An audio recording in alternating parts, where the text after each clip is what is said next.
No puedes cuidar a nadie si por dentro te estás apagando. Más del 40% de los cuidadores de personas que han sufrido un accidente cerebrovascular presentan depresión severa en los primeros 6 meses y muchos ni siquiera lo notan. Y si lo notan, creen que es normal sentirse agotados y vacíos. Hoy hablaremos de lo que mucha gente lo nota, pero no lo dice.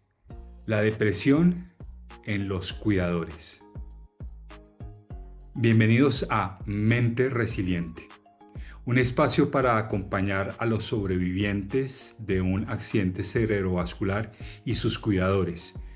Soy Santiago Correa y hoy, junto con la neuropsicóloga Nora Soto, hablaremos de un tema candente: la depresión en los cuidadores. Muchas gracias, Nora, por estar acá compartiendo este espacio. Con mucho gusto, Santiago. A mí también me agrada mucho compartir este espacio contigo. Muchas gracias. Bueno, pues vamos al grano. ¿Qué hace que cuidar a un sobreviviente de un accidente cerebrovascular pueda llevar a la depresión? Bueno, varios factores, ¿cierto?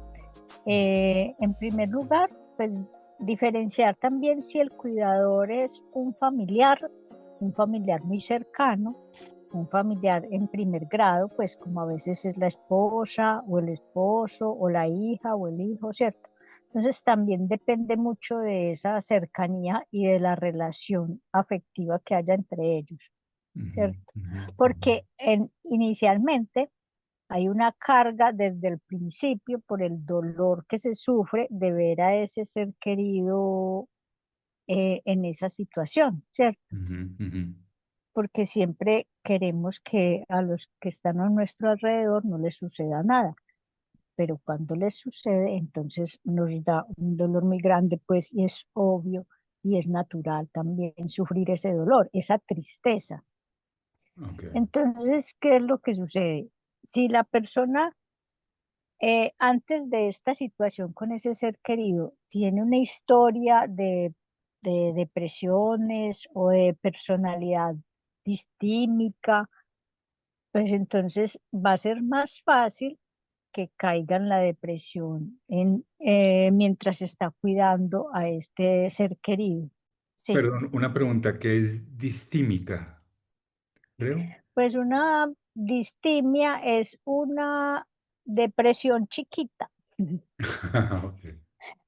Hay personas que por su personalidad han sido distímicas y entonces la distimia dura más tiempo pues que las depresiones porque nadie la nota, sino que la persona es la que la siente y la vive. Es más, pues como digamos que es una persona más funcional, Ujú, pero ujú, tiene ahí su tristeza y su dolor. Otras personas se deprimen, pues llegan a la depresión por la misma situación únicamente, ¿cierto? Pero ujú, esto no llega así de golpe, no llega en un principio, sino que en un periodo inicial está la tristeza por la situación del ser querido, ujú, se va agrandando por el cansancio y la carga física, pues y la carga emocional y laboral, por decirlo así, ujú, porque esto se convierte en un trabajo de 24 horas.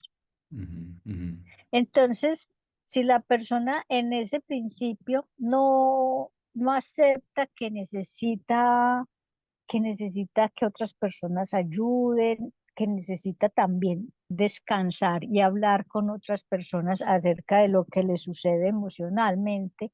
ujú. Entonces, claro, va creciendo la situación. Entonces, ¿se trata solamente de un cansancio a nivel físico o también es una carga emocional que sucede? Sí, pues también inclusive la percepción que tenemos de la carga, ¿cierto? Ujú, Porque como nos cambió la vida en un minuto, ¿cierto? En un minuto cambió la vida 180 grados, se volvió todo pues un cambio brusco en tanto para la persona que sufre el accidente cerebrovascular como en su acompañante o en su ser querido o en su pareja o en el que esté o en esa familia que está alrededor de él.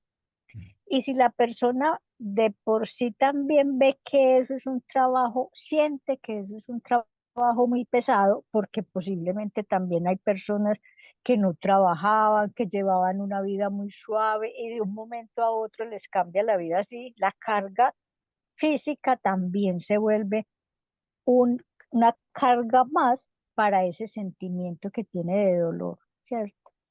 Entonces, si vamos aminorando esas cargas y aprendemos a delegar y aprendemos a sentir que estando más relajados también podemos hacer las cosas, ujú, ujú. entonces puede también disminuir un poco la depresión, ¿cierto? Y vamos a la siguiente pregunta que tiene mucho que ver con lo que tú estás comentando. ¿Cómo influye la sensación de haber perdido la propia vida por estar cuidando a ese familiar, a ese paciente, a ese amigo? Claro, también influye mucho en varios sentidos. Pues voy a explicar diferentes posiciones porque hay diferentes situaciones de los cambios de vida, ¿cierto? La persona que no hacía nada, la señora que tenía una vida muy cómoda y de un momento a otro tiene esta carga laboral, pues o con ese ser querido de cuidado, o Mm, la persona que trabajaba, tenía un trabajo externo y que tuvo que dejar su trabajo para llegar acá, ¿cierto? ujú, A ujú, esta situación, a cuidar a una persona. También es los afectos que tenga hacia esa persona, ujú, ujú, qué tanto, pues, qué tanto es el amor y cómo sigue siendo el amor para cuidar a ese ser querido, ujú. porque entonces a veces van cambiando esos roles y esas situaciones, porque la situación estresante hace que veamos las cosas más difíciles y Ujú. posiblemente sacar también todos los dolores y todos los resentimientos que teníamos de antes, ¿cierto? Entonces agrava como la sensación y la percepción de oscuridad, por decirlo así. Cuidar al otro no debería perderte a ti. Ujú. ¿Cuáles son, si hay una diferencia o son lo mismo, cuáles son los síntomas más frecuentes de una depresión en cuidadores? Obviamente puede que sea en algunas personas cuando están muy cansadas también pueden presentar esos síntomas. Ujú, Por eso también hay que acudir a un profesional porque cuando uno está extremadamente cansado, también está irritable, también tiene insomnio por el exceso de actividad o por la rumiación con la situación con el paciente, ¿cierto? ujú, ujú, También puede tener la habilidad emocional, o sea, llanto frecuente, pero no necesariamente tiene que estar deprimido, ¿cierto? Por eso hay que ir donde un profesional, porque también tiene con la percepción que tiene ese ser de toda la situación en general de su vida y del mundo, por decirlo así, en ese momento. ok. Porque entonces también cuando las personas se cargan tanto con el trabajo que tienen con el cuidado, por eso te digo que hay que aprender mucho desde el principio a delegar y a saber los límites, porque a veces una de las cosas, sobre todo cuando existen muchos afectos, el cuidador tiene la tendencia a pensar que si él no está ahí presente cuidando a ese ser querido, nadie lo va a hacer mejor que él o que Ujú, ella, ¿cierto? ujú, ujú. Entonces eso se convierte en un desgaste y puede pues caer en todo esto en cansancio crónico o en depresión grave, ¿cierto? ¿Y hay algunas señales que los demás notan y no el cuidador? Sí, claro, porque a veces el cuidador, en su afán de estar ahí cuidando y atento a toda la situación y a la recuperación de la persona, Ujú, se esfuerza mucho para estar bien, ¿cierto?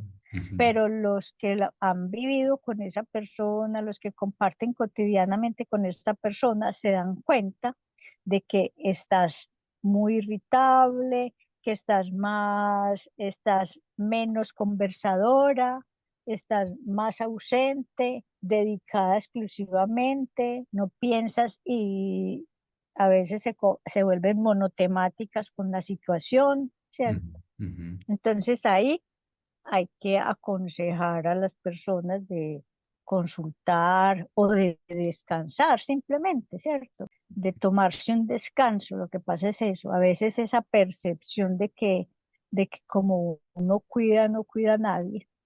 Sí, sí, totalmente de acuerdo. Sí, los seres humanos o la mayoría pensamos que si uno no está al pie del cañón en todos los aspectos, en todos los sentidos, pues no lo va a hacer como uno lo hace. ¿Qué papel juega el sentimiento de culpa de los cuidadores en todo esto? Ahí miramos varias culpas, ¿cierto? Ok.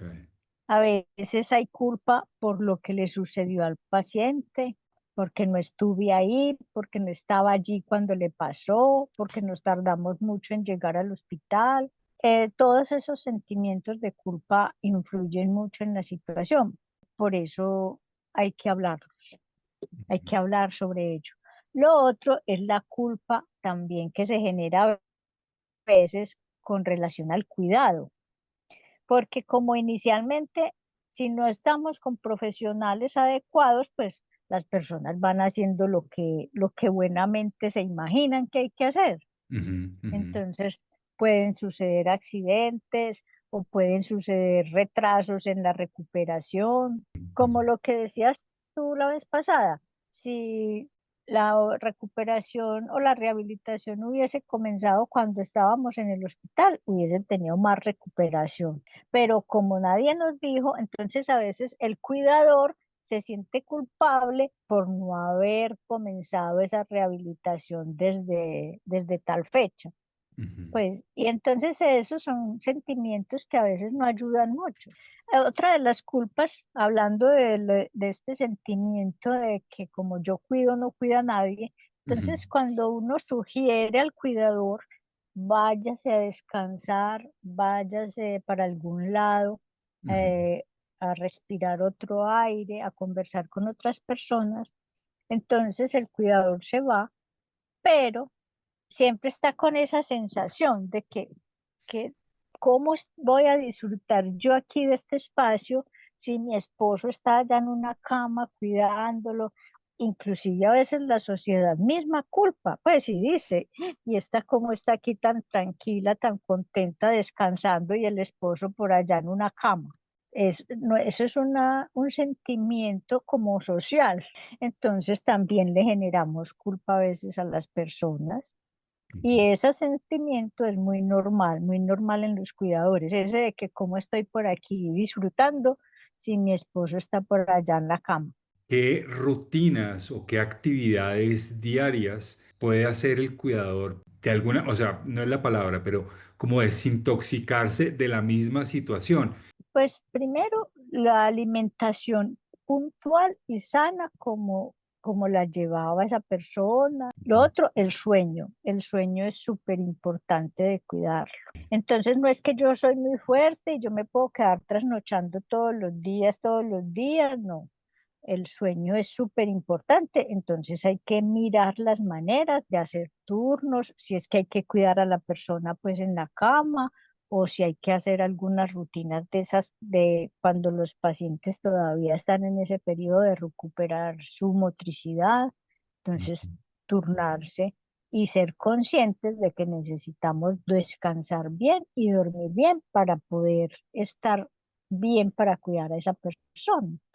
Ya cuando pues está en un proceso de rehabilitación y ya ha pasado pues todo como las situaciones más graves iniciales, pues entonces ya salir al campo, mm, salir a otros espacios a respirar otros aires con otras personas, porque eso ayuda a despejar la mente y ujú, a, y a recuperar fuerza, ¿cierto? Porque es ujú, que somos humanos. Entonces, también una de las cosas que genera culpa en las personas es que cuando se dejan cansar así, cuando se dejan agotar del cansancio por el cuidado, se vuelven muy irritables y a veces gritan a la persona que están cuidando o ujú, se vuelven súper agresivos como para decirle, recupérese ligero, que es que estoy muy cansada, pero no lo dicen. ujú, ujú. Y entonces ahí viene otra culpa, ¿cierto? Otro sentimiento de culpa que entonces también va agravando un poco la situación.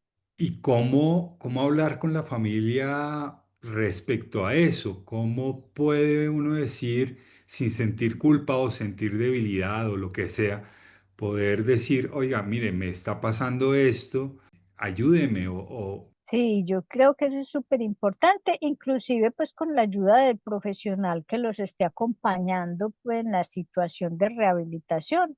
Es importante que ese profesional hable con todo el grupo familiar o con la mayor cantidad de personas que están ahí para que todos entiendan que todos deben de ayudar de alguna manera.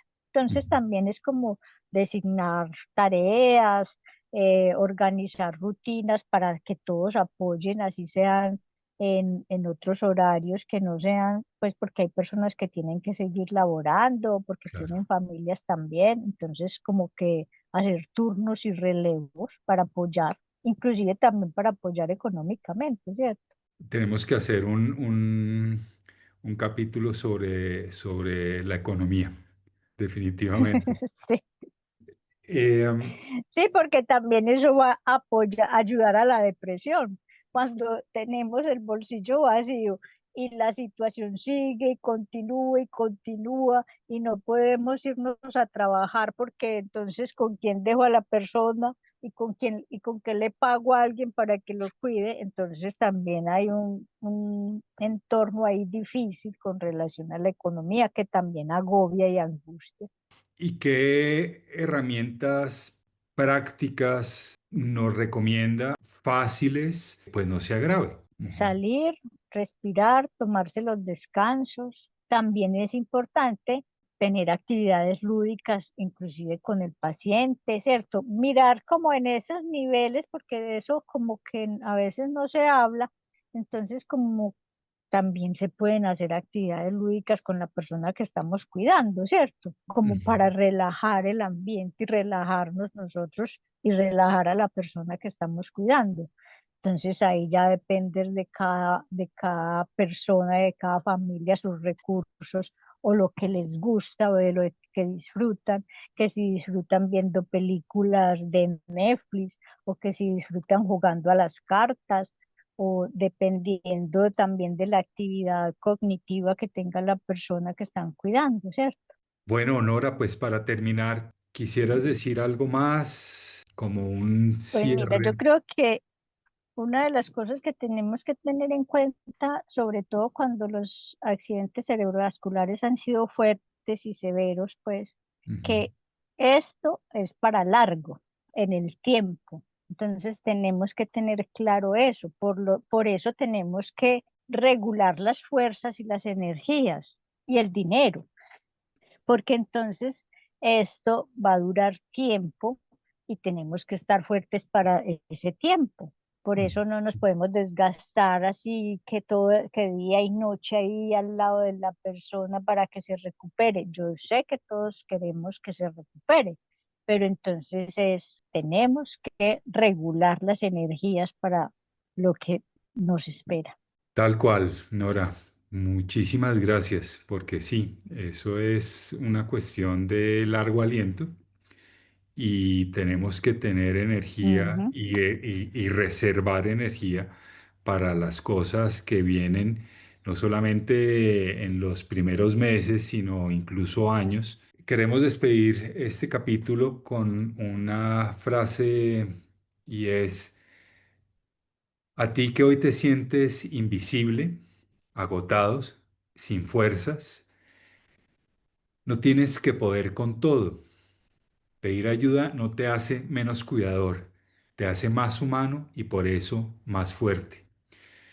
Muchísimas gracias por acompañarnos en Mente Resiliente. Suscríbanse, por favor, si no lo han hecho. Comparte este video con otros cuidadores y recuerda, cuidar empieza por cuidarte. Muchísimas gracias y nos vemos más tarde en Mente Resiliente. Gracias.